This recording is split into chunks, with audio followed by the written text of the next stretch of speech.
है, मुमकिन तौर पर आपको हादसा लग रहा है या फिर क्या हुआ होगा जो ताहाल ये हेलीकॉप्टर लापता है? देखिए, बहुत सारी पॉसिबिलिटीज हैं। हादसा तो एक पॉसिबिलिटी है कि टेक्निकल फेल हो गया, हेलीकॉप्टर लाना खासा क्रैश कर गया। दूसरा पॉसिबिलिटी ये है कि शायद इसका नेविगेशन सिस्टम खराब हो गया और रास्ते से भटक गया वो और उसी जगह चला गया, इसको लैंड कर गया कहीं। और ये पॉसिबिलिटी है कि टेक्निकल कोई इशू हुआ है तो हेलीकॉप्टर कहीं अपने ट्रैक से जो रूट था उससे अलहदा होकर कहीं लैंड कर गया है। और लेकिन कुछ सूरतों में तो कम्युनिकेशन अभी तक हो जाना चाहिए था, क्योंकि मोबाइल तो पास होते हैं अगर दूसरी कम्युनिकेशन का काम नहीं भी कर रहा हो, तो वो कम्युनिकेशन अभी तक नहीं हुआ। और पॉसिबिलिटीज बहुत सारी हैं, लेकिन जो ये वक्त गुजरता जा रहा है कोई तफ्तीश पड़ती जा रही कि अल्लाह ताला इन 6 की हमारे जो बेटे हैं, भाई हैं, बच्चे हैं, उनको अल्लाह ताला सलामत रखे। अच्छा, मुझे ये बताएगा गुलाम मुस्तफ़ा साहब, आपको क्या लग रहा है अगर तो फोर्स लैंडिंग की गई होगी तो आपको क्या उस लिहाज से नीचे के हालात साजगार लग रहे हैं कि ऐसे में भी हो सकती है, क्योंकि नीचे सैलाब है, इंफ्रास्ट्रक्चर तबाह है, पुल बह गए हैं, कोई मवासलात का निज़ाम नहीं है, ऐसे में हो सकती है फोर्स लैंडिंग? जी, फोर्स लैंडिंग हो जाती है। कोई हेलीकॉप्टर को लैंड करने के लिए बहुत ज्यादा जगह चाहिए नहीं होती, वो थोड़ी सी अगर कुछ जगह सड़क के ऊपर या दाएं बाएं में निकलती है तो हेलीकॉप्टर लैंड कर जाते हैं। इसमें थोड़ी बहुत अगर पानी भी है तब भी लैंड करने का पॉसिबिलिटी है। यहाँ पर हिल्स जिस इलाके में बता रहे हैं, ये बिंदर इस इलाके में कुछ यहाँ पर पहाड़ी इलाका है, लेकिन इतनी बड़ी पहाड़ियाँ इतनी नहीं है, हेलीकॉप्टर फिर भी कहीं ना कहीं जगह ढूंढ के लैंड कर सकते हैं। लेकिन क्योंकि रात का मौका है, अब ये नहीं कह सकते कि नाइट केबल था, क्योंकि जो टाइम बता रहे हैं इस लिहाज से तो इसको कोई नाइट की इसके पास होनी चाहिए थी, रात को फ्लाई करने की एबिलिटी होनी चाहिए थी पायलट्स को भी। नहीं जनरल साहब 6:05 पे इसको फैसल बेस पहुंचना था, तब कुछ दिन का टाइम होता है। मुमकिन तौर पर जो ये हादसा पेश आया ये 5 से 6 के दरमियान पेश आया जब रोशनी भी होती है। जी नहीं, मैं कह रहा हूँ कि इस किस्म का में चूंकि कभी लेट होने का चांस भी होता है, तो पायलट्स और कोशिश होती है कि वो नाइट केपेबल हों पायलट्स वगैरह भी। लेकिन अव्वल तो कोशिश यही करते हैं कि जब इस किस्म के हेलीकॉप्टर को दिन को ही फ्लाई करें और दिन को ही अपनी डेस्टिनेशन में पहुंच जाएं। लेकिन जब इसमें लेट हो तो फिर चांस होता है कहीं डिले हो जाए, एक और मसला बन जाए, तो होते हैं। लेकिन बहरहाल देखिए जी, अल्लाह ताला रहम करे। बिल्कुल चीज ठीक नहीं लग रही। कुछ हादसे का कुछ ज्यादा जो तासुर ज्यादा भी जोर पकड़ता जा रहा है। एक हादसा हुआ है, शायद कहीं टेक्निकल फेलियर हुआ जिसकी वजह से हेलीकॉप्टर कहीं क्रैश कर गया है और वो क्रैश को ढूंढने में मुश्किल बन रही है। तो दूसरी पॉसिबिलिटी कि ये अपने रूट से हट गया है, नेविगेशन का मसला बनाया है और ऐसी जगह लैंड कर गया है जहाँ से कोई मोबाइल कम्युनिकेशन भी नहीं हो रहा। ये एक पॉसिबिलिटी है जो अभी देखिए सर्च टीम निकली हुई है और मुझे पूरी उम्मीद है कि हमारे नेवी के भी जो नाइट केबल हेलीकॉप्टर्स हैं वो भी, आर्मी के भी और जो ग्राउंड ट्रूप्स हैं वो भी, साथ पुलिस और लोकल एडमिनिस्ट्रेशन भी सर्च ऑपरेशन में तो लगी होगी जोर शोर से। अच्छा, मुझे ये भी बताइएगा जनरल साहब कि ऐसा भी टेक्निकल फॉल्ट हो सकता है कि आपका ATC से राब्ता मुनक़ता हो जाए, वैसे हेलीकॉप्टर बाहिफाजत लैंड भी कर जाए लेकिन राब्ता मुनक़ता हो जाए ATC से? जी, पॉसिबिलिटी है, क्योंकि कम्युनिकेशन फेलियर हो जाते हैं।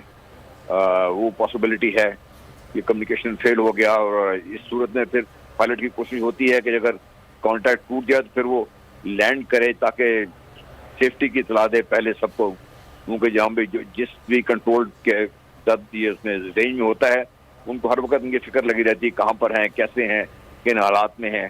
तो अगर कम्युनिकेशन मुनक़ते हो जाए तो फिर काफ़ी परेशानी फैल जाती है, तो हर तरफ फिर फौरन रेड अलर्ट्स तो हो जाते हैं। इसलिए पायलट लैंड करके कोशिश होती पहले लैंड करे, फौरन इतला दे कि मैं खैरियत से लैंड कर गया हूँ, फलानी जगह पर हूँ, ताकि और बता दे कि मसला क्या है।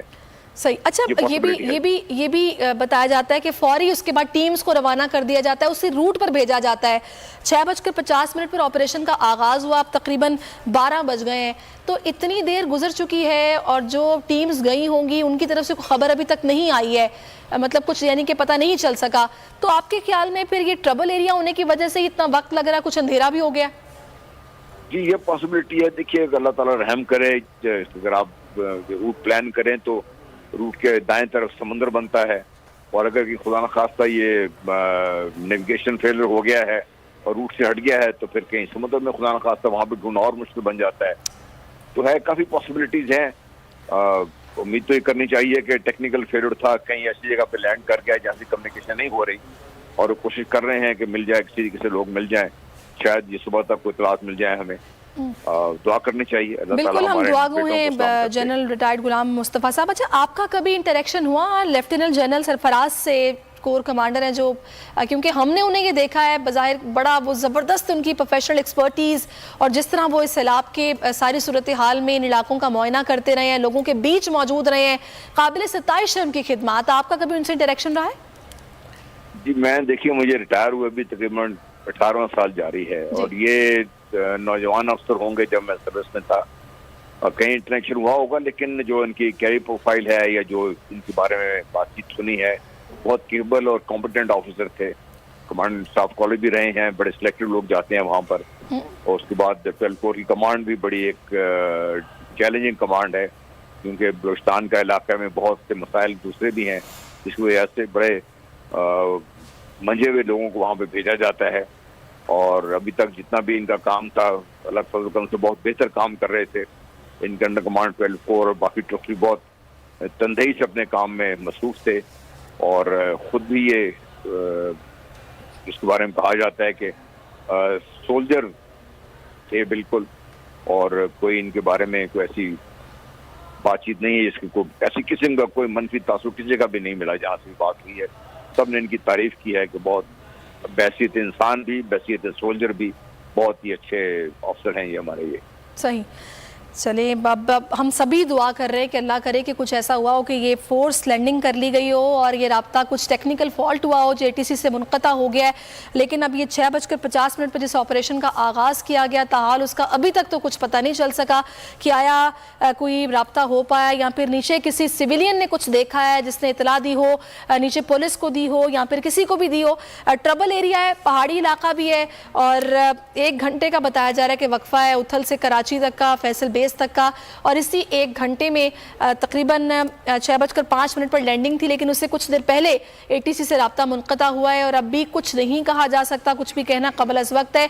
जब तक नहीं पता चल जाता कि आया हादसा ही हुआ या फिर कहीं फोर्स लैंडिंग हो गई है, हुआ क्या है कुछ नहीं मालूम।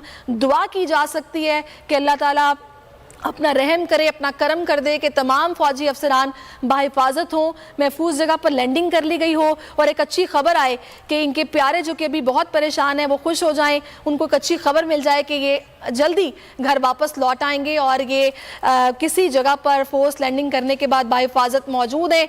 लेकिन ताहाल अभी ऑपरेशन का सिलसिला जो है वो जारी है। टीम्स कहा गया कि भिजवा दी गई हैं जो कि सारी सूरत हाल का मुआयना कर रही हैं, उसी रूट पर भिजवाई गई हैं जहाँ से इस हेलीकॉप्टर ने कराची आना था। कोयटा से इसने बताया जा रहा है कि परवाज़ भरी थी, और उथल बताया जा रहा जगह है जहाँ से इस हेलीकॉप्टर ने परवाज़ भरी, और इसमें लेफ्टिनेंट जनरल सरफराज समेत 6 अफसरान सवार थे, और ताहाल इस हेलीकॉप्टर का अभी तक कुछ नहीं पता चल सका। सिद्दीक साजिद क्या मेरे साथ मौजूद हैं आप? सिद्दीक साजिद से हम फिर से राब्ता करेंगे, उनसे